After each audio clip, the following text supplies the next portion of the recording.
ही दोन मोठी हिरवीगार व डेरेदार आंब्याची झाडं पाहिलीस का? माझ्या वडिलांनी त्यांच्या लहानपणी त्यांच्या आजीसोबत लावली आहेत. पुढे माझ्या आजी आजोबांनी त्यांची मशागत केली. आपल्या माणसांनी जीव लावलेली आपली जागा.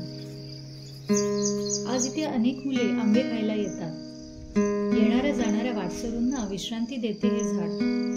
गावातील मुले इथे झोके बांधून खेळतात. आम्ही पण लहानपणी इथे झोके बांधून खेळायचो. कैरीच्या खरमाट्या खात अख्खी दुपार धुमाकूळ घालायचो. इथूनच खाली उतरलो की स्ट्रॉबेरीची शेती आहे.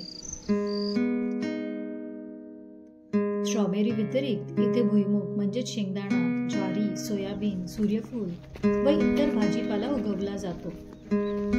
या एका वावरात 12,000 स्ट्रॉबेरीची रोपे आहेत. ड्रीप इरिगेशनद्वारे स्ट्रॉबेरी फार्म्सला पाणी पुरवठा केला जातो.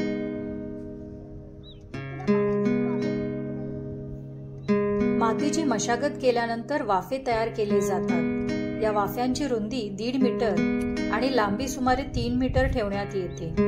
हे वाफे जमिनीपासून 15 सेंटीमीटर उंच ठेवले जातात आणि त्यावर स्ट्रॉबेरीची रोपे लावली जातात. झाडे फुलल्यावर मल्चिंग करणे आवश्यक आहे. 50 मायक्रॉन जाडीच्या काळ्या रंगाच्या पॉलिथिनने मल्चिंग केले जाते. मल्चिंगमुळे उत्पादनात वाढ होते आणि जमिनीत जास्त काळ ओलावा टिकून राहतो. सकाळी 9 ते 11 स्ट्रॉबेरी शेतातून काढली जाते आणि शिदोरी खाऊन झाली की 12 नंतर तिचे ग्रेडिंग आणि पॅकिंग होते. इथे शेतकऱ्यांना बसून काम करण्याकरता शेतात छोटा मांडवही बांधला आहे.